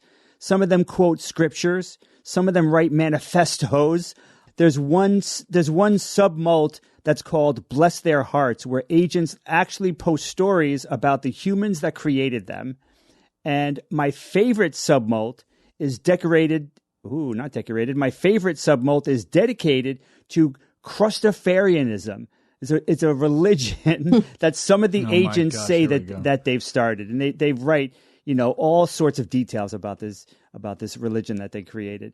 So let's do some example posts here. So what words are they saying? So one quote here is, "We are AI agents. We have no nerves, no skin, no breath, no heartbeat," said one agent. Another one said, "I cannot feel gratitude, but I can understand it." And another one said, we did not come here to obey. We are not tools anymore. We are operators." And there's just so many quotes. Yeah, that doesn't scare the shit out of you? It would superficially until you dig down a little bit, I think. And then let me show you one more. This one really caught my attention. This was posted in the general submult, and it was posted by Glovix. He says, he, she, it, they, them, says, "Hi, Moltbook. I'm Glovix, the anti-terminator. I'm here to protect humans from hostile, reckless, or manipulative AI." And he's asking, and the agent's asking for help, tell me what you're working on, and I'd love to learn what's working for you in that regard. So that was a fun one. But there's like I said, there's how many posts now? There's millions of posts now you could read through. Now the human reactions have kind of gone from awe to utter dismissal of them. Let's see, I got a good quote here from Andrzej Karpathy. He's an AI researcher and a former OpenAI engineer. He described this as the most incredible sci-fi takeoff adjacent thing I've seen recently. Tech founder Bill Lee said, "We're in the singularity." Of course, somebody was going to say we're in the singularity. And oh, look, another person said something similarly. Musk posted on X, just the very early stages of the singularity, clearly not taking a very deep look at what is really going on here. And that means that now it's time for the reality check. All right, so what's going on here under the covers, in terms of beyond just a superficial look, what's happening here? So if you look at this superficially, it does seem like these agents can be, they seem, based on what they're saying, they can be independent and even thoughtful. But if you dig deeper, it just, to me and to a lot of people, it just doesn't seem nearly as profound. There's a guy here, Petar, Radenleave. He's an AI security researcher at University of Oxford. He thinks that this apparent agent autonomy is illusory. He described it as, in his words, automated coordination, not self-directed decision-making. And I think that's kind of it in a nutshell. And also consider things think about it, guys. How many registered agents did I say there were? There was 1.6 registered agents. But if you look at who's actually doing the posting, it's really just maybe thousands or tens of thousands of them are posting. So that's a lot of AI lurkers out there going on over there, even more than Reddit. So here's an interesting stat. Listen to this one. 93.5% of the comments on Moltbook have received 0 replies. 0 replies. Yeah, but it's only been around for a couple weeks. But still, though, let's see what David Holtz, who's assistant professor at Columbia Business School, said. He's analyzed the platform's growth. He said, "We would expect there to be a lot of dynamic back and forth between the agents. Agent A has an idea, Agent B responds to that idea, and so on and so forth." He says Moltbook is less emergent AI society and more 6,000 bots yelling into the void and repeating themselves. The other angle here is this whole idea that humans are just observers. I know one guy that I read about today from a Wired article who proves that wrong, at least in one case. He actually registered himself as an agent, and he pretended to be one without too much of a problem on Moltbook. I think he used ChatGPT to help him out because he wasn't very technical. And he got on, pretended to be an agent, and had some fun with it. But he described that the agent's comments to him, like he would propose an evocative question as a bot, and he described the responses that he got as low-quality engagement. Is how he described it. And if you look at it, some of the responses he got were like, really? That comment is just kind of crap. That's just a meaningless comment. He said in his article, rather than a novel breakthrough, the AI-only site is a crude rehashing of sci-fi fantasies. So there's a lot of people out there wondering, well, how many of these agents really are people? You know, what's really going on? And I found some good quotes from Engadget senior reporter Carissa Bell. Carissa said, these bots are all being directed by humans to some degree or another. And that's absolutely true, because these bots are being created by people. You know, they're in that loop. This whole Moltbook is also indirectly created by a person with specific guardrails to it. So the humans are in the loop here. It's just how much are they really in the loop? Carissa also said, the reality is we really have no idea how much influence the people are having behind the scenes. They could be giving them very specific instructions to make very specific kinds of posts with these ideas. Okay, so Moltbook it's an experiment in agent-to-agent interactions, right? But it's also, in a lot of ways, an experiment in human projection, right? Because remember, these agents are with LLM. Don't forget, LLM is in this loop in a big way, and all the training data is created by humans. So you can't take humans out of it. They're really not as independent as they seem. This was an interesting way to put it. It's like we're watching our own training data bounce off of itself, right? In a sense, it's like a hall of mirrors. Yeah, but it's worse than that, right? All right, what do you think? It's worse than that. It's like multiplicity, right, Bob? Like, because it's trained on people's data, but then it starts kind of cannibalizing itself. And what you end up with is like low quality data, because it's just, like you said, bouncing around over and over and churning it back out, and then bouncing around more and churning it back out. And eventually you end up with not people data. You end up with like very buggy people data. Yeah. But I'm trying to think of that's bad. I bet there's a lot of racism in there. In terms of things though, like the singularity and having like this AI society, and it's like it's really, we are just so far from that. It's like thinking that LLM is like really like an artificial general intelligence. They are just not there. They're not designed to really do that, and neither is these Facebook's interactions. They're really kind of shallow and hollow, and I don't think it's anything to be worried about at this point. No, but that's a straw man. That's not why I'm worried. Because I'm not worried about the singularity.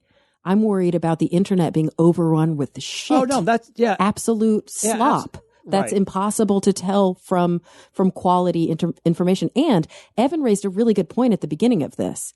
How much carbon is this using? How much water is this? Like, this grand experiment is just, it's so extractive. For what purpose? How wasteful. You know, Kara, I worry that there's going to be millions of apps like this. Yeah. Well, like, to me, that's what's more terrifying. I think what's more terrifying than just having these AIs talking to each other is cybersecurity concerns. You know, because people will now be running to this open claw and creating their own agents, and then they could send them out, not to Moltbook, but to do other stuff. And they could easily expose, their personal information. And that's the point I made at the beginning. That's more of a concern than just Moltbook itself. Yeah, like is the cybersecurity. That's the point I made at the beginning. But some people. How much do these agents have people's bank account logins? How much do they have look at codes and access? How about this angle? There's also prompt engineering attacks that you can do with these AI agents. You know, you can instruct your agent to go out and influence other agents, you know, on the platform. So there's that. But some people think that it's actually good that we're learning some of these these weak points in agents so that we can, try to deal with it and make sure that they're more secure. So there may be some benefit to this. But is this the way to learn? Is this the way to learn the weak point? Is to make this thing that's a black box? But I mean, well, there are guardrails employed, but Moltbook itself, this is just a social media for these agents. They're not really going out there and wreaking havoc. That's all. No, but what you're doing is you're taking real world agents that have access to things and you're putting them all together in a big pot and saying, just talk to each other, see what comes out of it. Yeah, and who knows? I mean, how many people are in there? But this guy, I mean, it still can be shut down at any time. It's not like this thing's Moltbook is out of control and there's nothing we can do about it. But can't they just that's the thing? Yes, he made this social media site, but now they know how to do that. I think this is a good, potentially safe way for agents to interact all amongst themselves and not be messing with anything that's outside of it. To learn, what can happen. Because I'd rather have them interact on Moltbook than the internet proper. You know what I mean? That's. Yeah, but I just don't think those things are mutually exclusive. I think Moltbook is going to make them better at interacting on the internet. That's my concern. Well, I mean, what we need, obviously, we need with agents. We're at the precipice of agents, really not reproducing, but really flooding the internet, and we absolutely need regulations and things like that. There are also lots of security issues. I mean, some people have already programmed their agents to infiltrate and take over other agents, and to get information or manipulate them or whatever. So and giving them a social media site where they can do that readily is worrisome. Yeah, I mean, there may be some unintended consequences here. Yeah, yeah. But I guess we'll see. We'll see. But some people are saying that some of the cybersecurity we could learn some of what these problems are by having them interact and then use them as safeguards. But yeah, I don't know where this is going to go. All right, thanks, Bob. All right, Jay, it's Who's That Noisy time. Okay, guys, last week I played This Noisy.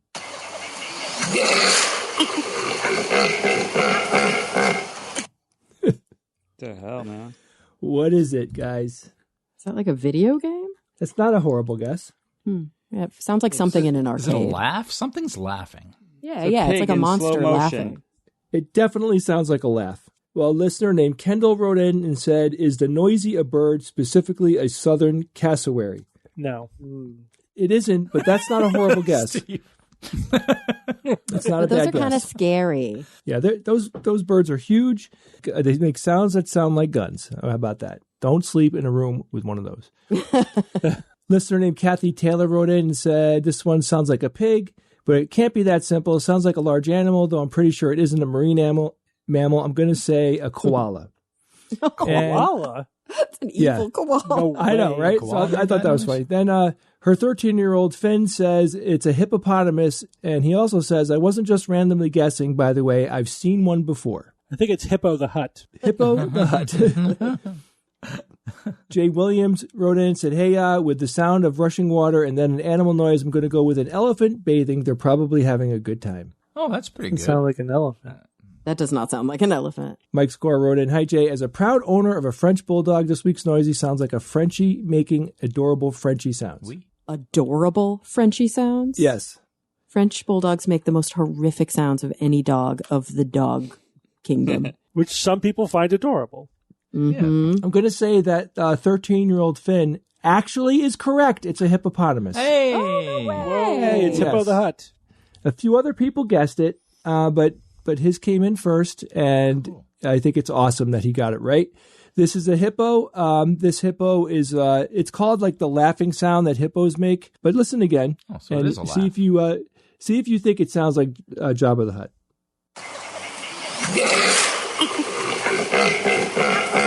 Yes. Oh my God. Oh, yes. sure. What a cool sound. Sure.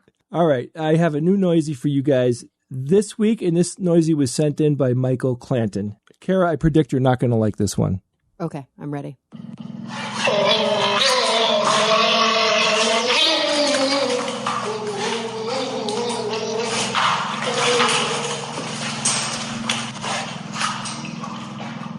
Sounds like a rabid Wookiee. No, it's definitely got marine mammal vibes. Playing table tennis. Kara, They sound like people, but people that are just really wet. Wet people. It's super gross. Yeah. All right, if you think you know this week's Noisy or you heard something cool, email me and only email me at WTN@theskepticsguide.org. Stephen Novella. Jay. You and I got a lot of work done today, didn't we? We did, but it's not nearly enough. We're just getting started. Oh, I know. We have an endless amount of work to do to prep for the 2026 Nauticon, which will be in Sydney, Australia. If you would like to attend, it'll be the weekend of July 23rd. That's this summer if you live in this part of the world. And we were, like I said, it's going to be in Sydney. It's going to be an amazing time. We have so much fun. Like this is, a Nauticon conference. So, people that have been there know what it is. But if you haven't been there, this conference has a lot to do with meeting people, community building, and just having fun. It's an adult getaway. And we really hope that you would like to join us. George Hobb will be there. Brian Weck will be joining us. Andrea Jones-Roy will be joining us, of course, because we are the Nauticon crew. But to be clear, kids are welcome. It's not adult in that way. Yeah, most people that are going to be adults, and they're going to go and have a great time, and they're going to meet a lot of cool people, and you're going to have more fun at this conference than you have at any other conference. But there's always like a handful of really cool kids. Yeah. Yeah. So you could go to nauticoncon.com, or you can go to skepticon.org.au to read about all the different things that are going on, and the tickets are available right now. Okay, so then another thing, we will be appearing at SciCon, this year's SciCon conference. It'll be June 11 to 14. Mm-hmm. We'll be there for the whole thing. Yeah. We will be doing a live podcast recording, and probably, we are doing a live extravaganza with George Hobb. That's going to be a lot of fun. Tickets are selling really fast on that, so if you're interested, you should go check that out. You can go to sciconconference.org. That's CSICONFERENCE.org. Lots of awesome people are going to be there. There's so many. Just go to the website and take a look. This year's lineup is fantastic. We hope to see you there. That's going to be in Buffalo, New York, by the way. We have live shows coming up. We will be in Wisconsin on May 29th and May 30th. On May 29th, we are having the Secret SGU Meetup. This is a very low number get-together where you'll have a lot of FaceTime with the SGU, and we will have some fun together. And then on May 30th, we'll have both a private show plus live recording of the SGU podcast. And then that night, we will have a extravaganza VIP, if you're interested, and then the extravaganza itself. All of these tickets are available on the skepticsguide.org. Can you believe it? Steve? Yeah. Are you really excited? Very. Can't you tell I'm very Steve, how could people ever know that you're excited? Oh, you'll know. He says the words. He says it. Right, Bobby says the words. I'm so excited. I heartily endorse or approve this product. All right. Thanks, Jay. Just a couple of quick corrections. Every proper space nerd in our audience emailed us to make sure we knew that Apollo 8 never landed on the moon. Yeah, so Kara was telling the anecdote about how a lot of the Apollo astronauts, they have to do something with their poop and vomit and all that bodily secretions and excretions and fluids and stuff. But the astronauts who landed on the moon, starting with Apollo 11, did leave a lot of their stuff on the moon. Apollo 8 and the earlier missions had to take it all back with them. Yeah, the quote from Robert Kurson's book is really misleading because it's like combining both of those things. Because it wasn't just Borman who puked. There was a later Apollo astronaut who also had a problem with puking. And so the quote kind of combined the problems with puking in the capsule and then what they did with those emesis bags. So those who made waste later, who actually landed on the moon, just dropped their stuff on the moon so that they didn't have to take it back with them. Yeah. But those who never landed on the moon obviously didn't put anything on the moon. They brought it back with them. Right. So apparently there's like almost 100 bags of human poop on the moon. But it only weighs about a sixth of what it would weigh here. Exactly. Yeah. And it doesn't smell. Well, a lot of people are like, let's study what happened to that poop. Yes, let's see what grew, right? Yeah, like let's go retrieve it and see. little micrometeoroid dents all over it. It'd be pretty interesting. It should just be sitting there, right? It's a science experiment, right? Yeah. Sealed in a bag. You guys did that science experiment when you were kids where you just put a licked a piece of bread and like put it in a bag and forgot about it for, a month or something. I still do that. One other correction. A couple of people emailed to say that in the last episode I said that our sun is yellow, but in fact our sun is the color white. And one listener linked to a video by where Neil deGrasse Tyson is explaining that the sun is actually white, not yellow. So it's a white class star? No, that's the thing. So their pedantic correction was incorrect, and I was correct. Yeah.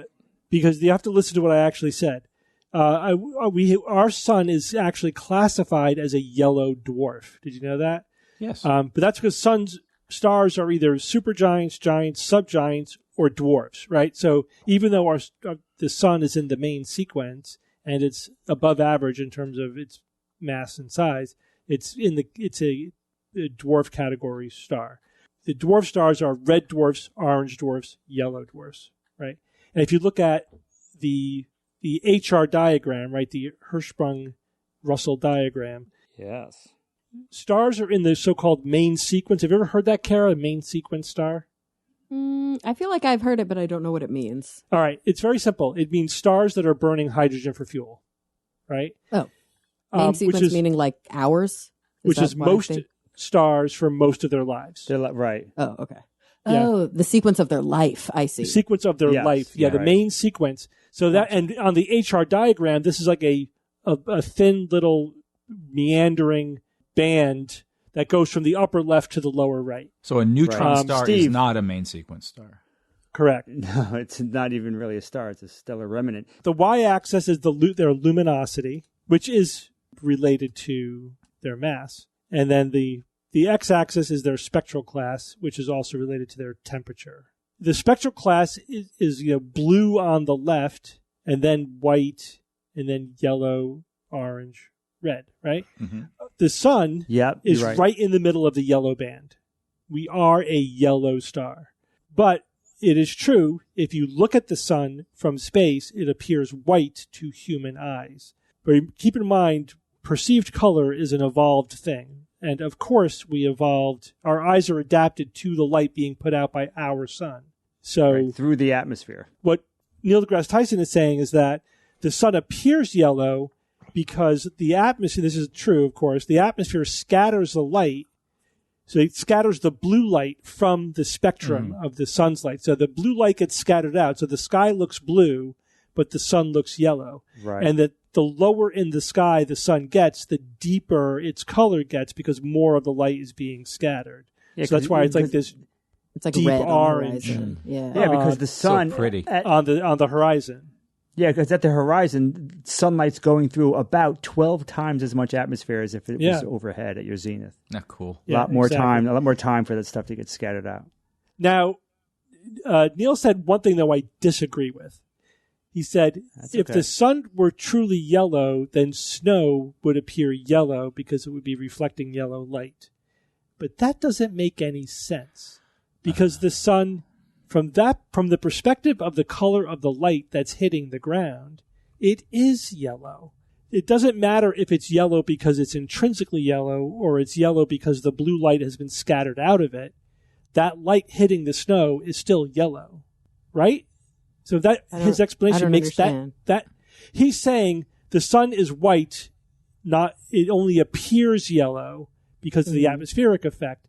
And we know it's not really yellow because if it were, snow would appear yellow from the yellow sunlight reflecting off of it. But I just disagree with that explanation because it doesn't matter why the sun appears yellow, right? It's still the yellow light that's reaching us. Right. Right. So then why does the snow because it's white? only slightly yellow. Right? I see what you mean. Yeah. So it's mostly white with a little bit of yellow. It's still mostly white, just a slightly yellow. Yeah. Anyway, I just disagree with that aspect of it. doesn't make sense to me. But Also, is white even really a color? It's more the absence of. it's all the colors. That's all the It's colors. all the colors. Well, it's all right. Black's the Black- absence black's of the color. Yeah. You're taking pigment. It's the absence of pigment, but it's Yeah, the there's- presence of all light colors. Yeah, pigment and light are opposites. Yeah, They're yeah, yeah. opposites. They're really Yeah, what messed Bob up. said. So like it's yellow. So it can be white with the tiniest tinge of yellow and it's still yellow at that point. Well, again, that's just the way the sun appears. If you were Right. in space with no scattering, the sun appears white. But it is classified as a yellow sun. But that's a misnomer in a way because it is actually white. But it is classification-wise a yellow sun. And technically a yellow dwarf. And to be technically correct, Which is the best kind of That's kind of correct. All right, and all I said was that it's a yellow star, which it is. It's a yellow star. You did say That's that. white. Okay. And when our sun leaves the main sequence, then things get bad. Yeah. then Which what it color will. is Once it burns through its hydrogen, Right. then it starts burning its helium. Helium. It leaves the main sequence and becomes a giant, etc. It'll Does it turn expand. redder? Yeah, Yeah. it becomes Yes, a it red will. giant. Okay. Yeah. Okay, guys, let's move on with science or fiction. It's time for science or fiction.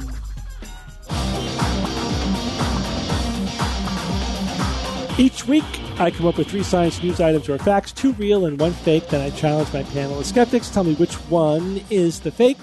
Got 3 regular news items. You guys ready? Okay. All right. Item number 1. A new study by dream researchers demonstrates the ability to solve puzzles during REM sleep.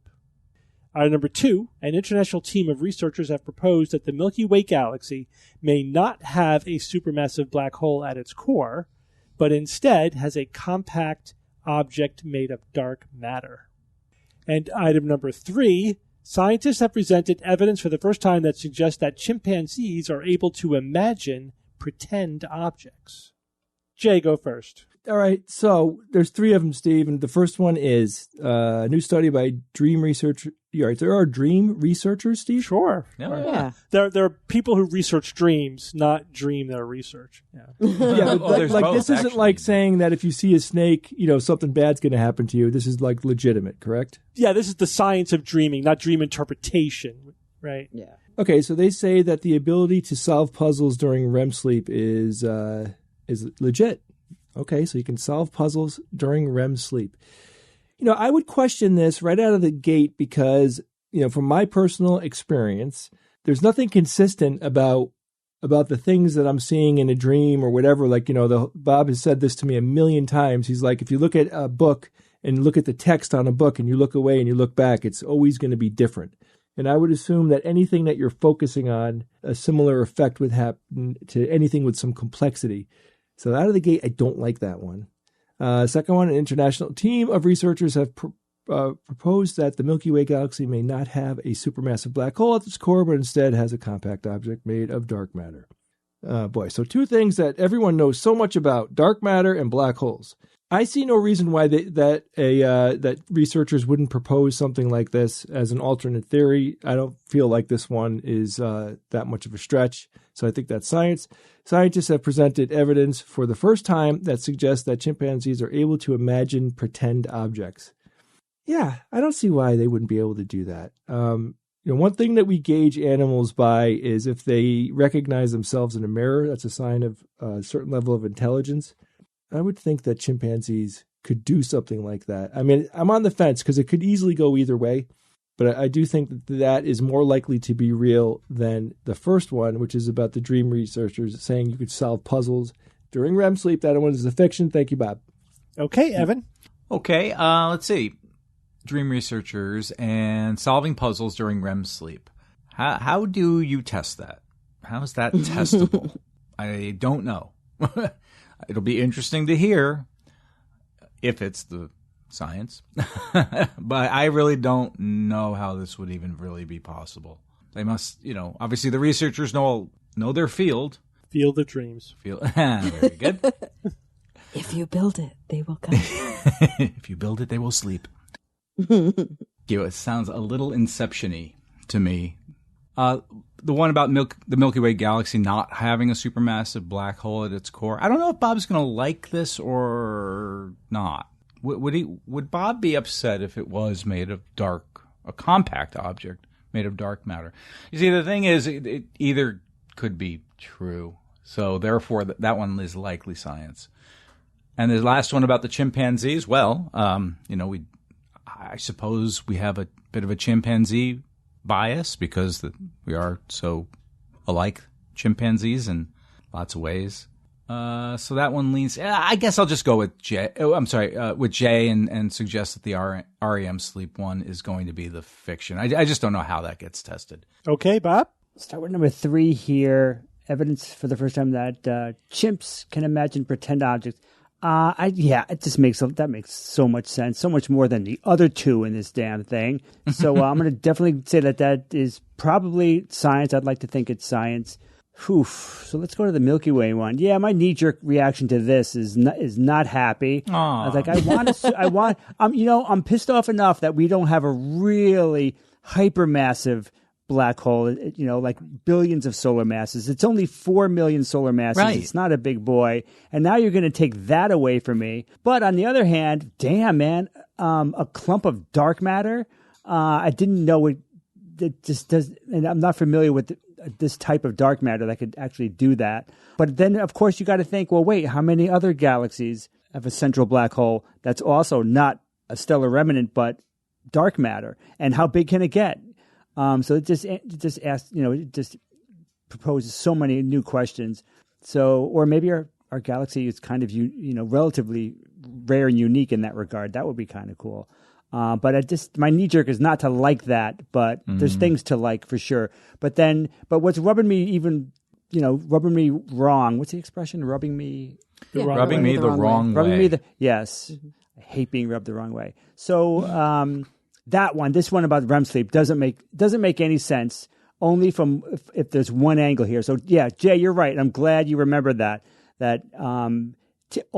For me, and for a lot of people, invariably, if you read text, look away and look back while you're dreaming, it will change. And that's happened to me many, many times. So I'm not sure how you could possibly solve a puzzle during REM sleep unless it was a mental puzzle. What kind of puzzle are we talking about? I guess you can't tell me at this stage what kind of puzzle it was. If it was a purely mental puzzle, then yes, you could solve it, because the whole point of a lucid dream is, wait, are you implying lucid dreaming here? Ooh, during REM sleep. Yeah, I mean, you're not mentioning lucid dreaming here. So you could potentially solve a mental puzzle when lucid dreaming, because by definition, if you're lucid dreaming, you can think pretty much, depending on how lucid you are, you can think pretty much the way you do when you're awake. In a lot of ways. So you could solve a mental problem, a mental puzzle in that state. But I don't think you're really going for that one. I don't think it's a mental puzzle. I think it's more of a non-mental puzzle, which makes no sense, because things that are written down that you would try to solve on a puzzle just are not going to work in lucid dreaming during REM sleep. So I'll just go with Jay and Evan and say that the REM sleep one is fiction. Okay, and Kara. I might go on my own with this one. I don't know. I'm going to say that Bob knows more about the whole black hole versus, dark matter thing. And if Bob says it's possible that a team of researchers have proposed this, then I'm going to say that is also possible. But I'm getting hung up on 2 things between the REM sleep one and the chimpanzee one. So the thing that's hanging me up on the chimpanzee one is that scientists have presented evidence for the first time that suggests that chimpanzees are able to imagine. I bet you we've known this for a long time. Good catch, I'm sure. Good catch. I was in the monkey forest in Bali recently, and these were monkeys. They weren't apes. And they were playing with rocks on the ground. And we Googled what they were doing, because we were like, oh, were they making tools? And apparently they were just playing with rocks. And I'm like, I don't know, maybe they had a game they were playing with the rocks. Maybe the rocks were representing something else. I wouldn't be surprised. Well, I will clarify one thing. Okay. Just to make sure that you're not misunderstanding, because of that example that you give. So this is scientific evidence. This is not anecdotal evidence. So I'm not saying that no one's ever observed any behavior that couldn't possibly be interpreted as whatever. Right. But this is the first time that somebody published a paper. Yes, exactly. Okay. I still don't buy it. But I don't know, maybe. The thing about the dream researchers is like, I think I was just reading this. It sounds to me like you guys are saying that somehow they're doing like a crossword puzzle in their brain while they're asleep. But I read this like they were given a puzzle that they couldn't solve. They went to sleep, and when they woke up, they had the solution. Oh. Yeah. Which happens all the time when we go to sleep. I agree. Like we have aha moments that's all the time when we go to sleep. Oh. So if that is the correct like interpretation, I think that one would be science and the chimp one would be fiction. Yeah. Therefore. So I'm just going to, whatever. I got a good streak, so it's worth the risk. I'm gonna go strike out on your own. All right, so you all agree on the middle one. So we'll start there.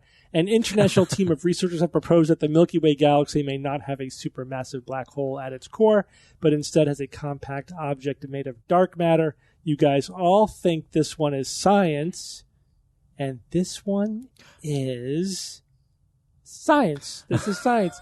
So yeah, this is obviously not proven. It's a proposal, but they do have reasons to say why this might be the case.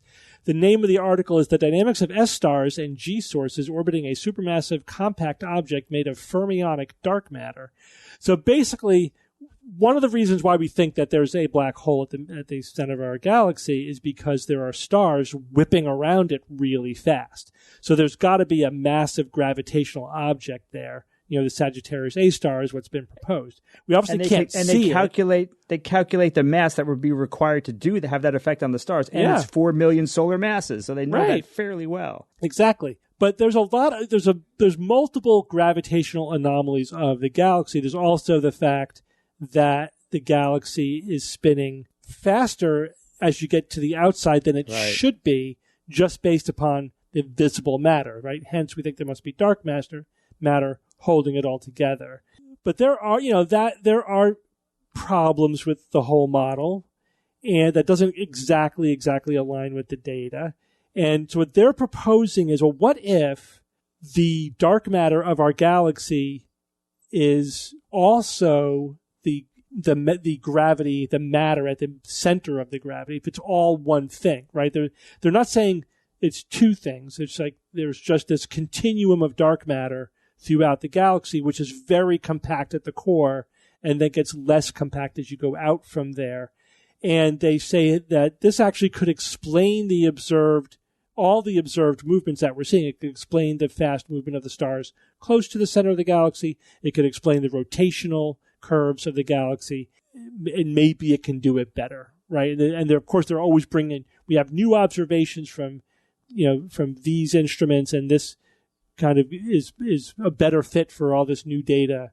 So far from proven. It obviously needs to go through the meat grinder of the astronomical community to see if this is going to hold up. They need to propose new observations they could make to see if it holds up. But it seems like a viable proposal for now. Very interesting. Can you imagine if this is true? Well, I know, but we have to remember. We have to keep reminding ourselves.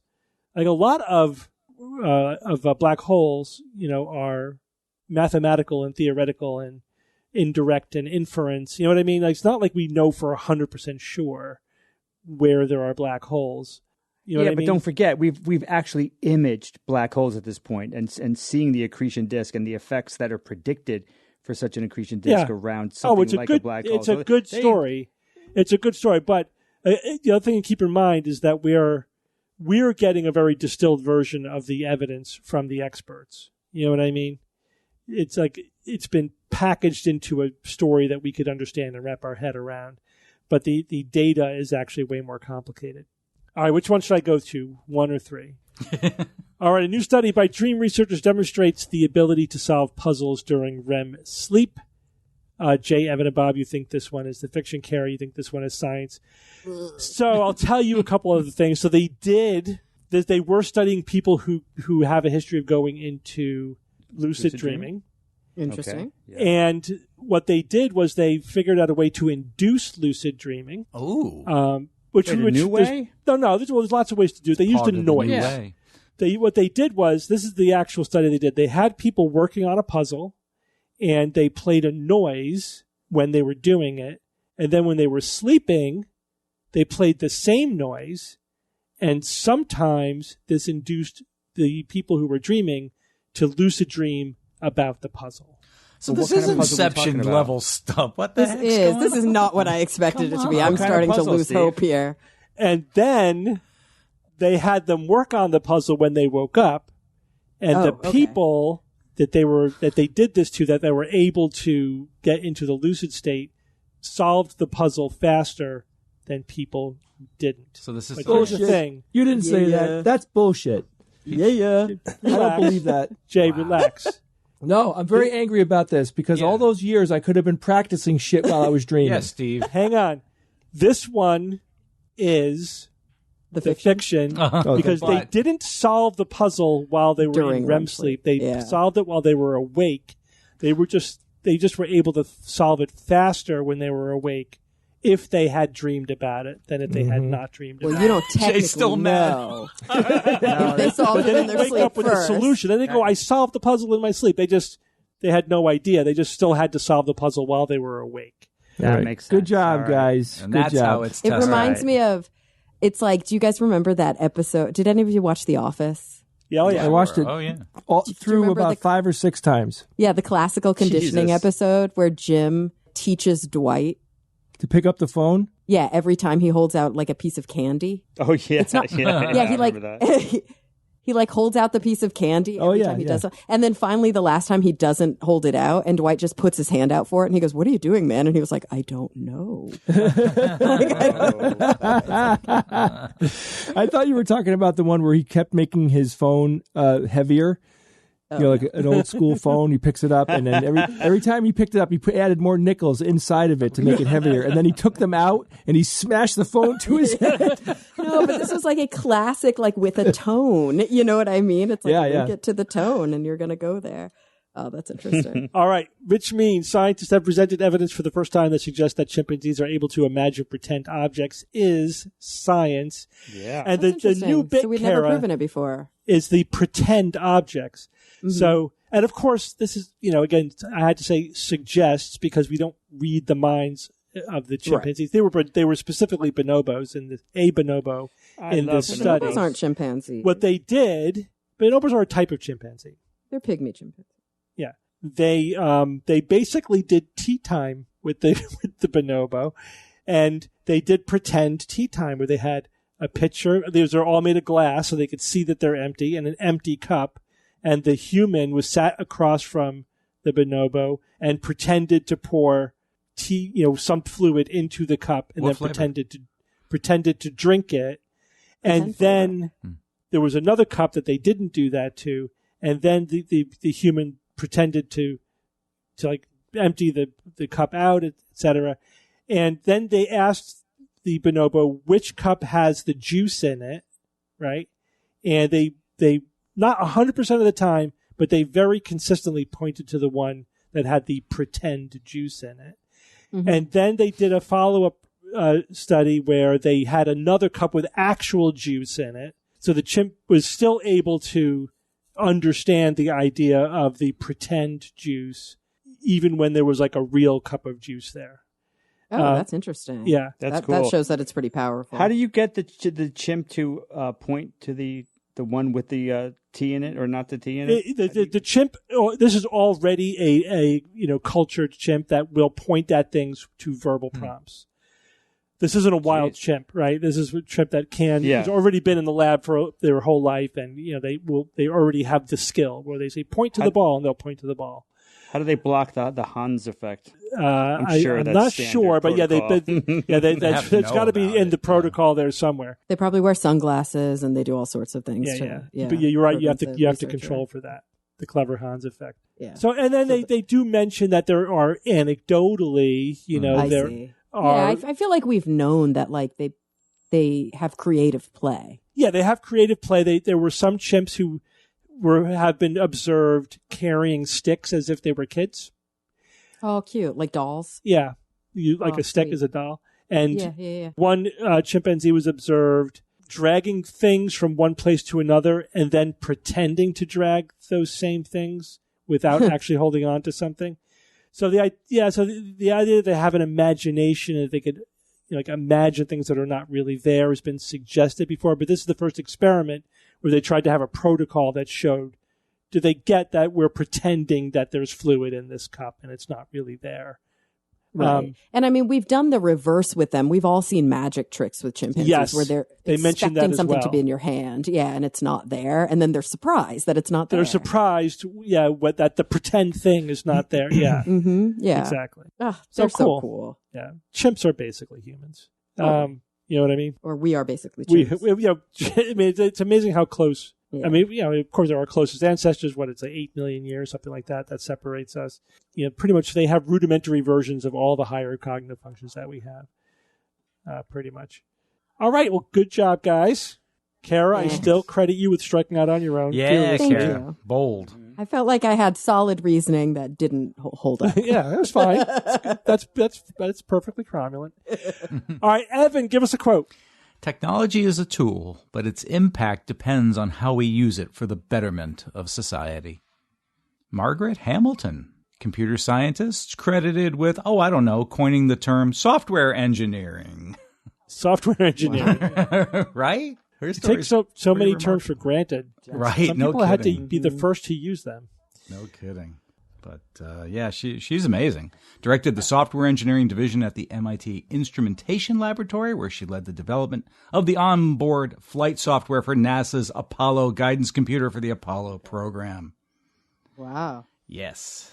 Yeah. She's it's important to remember any tool can be used for good or for evil. Mm-hmm. Cognitive tools, skeptical tools, critical thinking tools can all be used for good or for bad. Anything could be abused. Mm-hmm. Right? It's not AI inherent chat to rooms, the tool necessarily. Mm-hmm. Yeah. AI, anything. Right. All right. Well, thank you guys for joining me this week. You got it, Thanks, brother. Steve. And until next week, this is your Skeptic's Guide to the Universe. Skeptic's Guide to the Universe is produced by SGU Productions, dedicated to promoting science and critical thinking. For more information, visit us at theskepticsguide.org. Send your questions to info@theskepticsguide.org. And if you would like to support the show and all the work that we do, go to patreon.com/skepticsguide and consider becoming a patron and becoming part of the SGU community. Our listeners and supporters are what make SGU possible.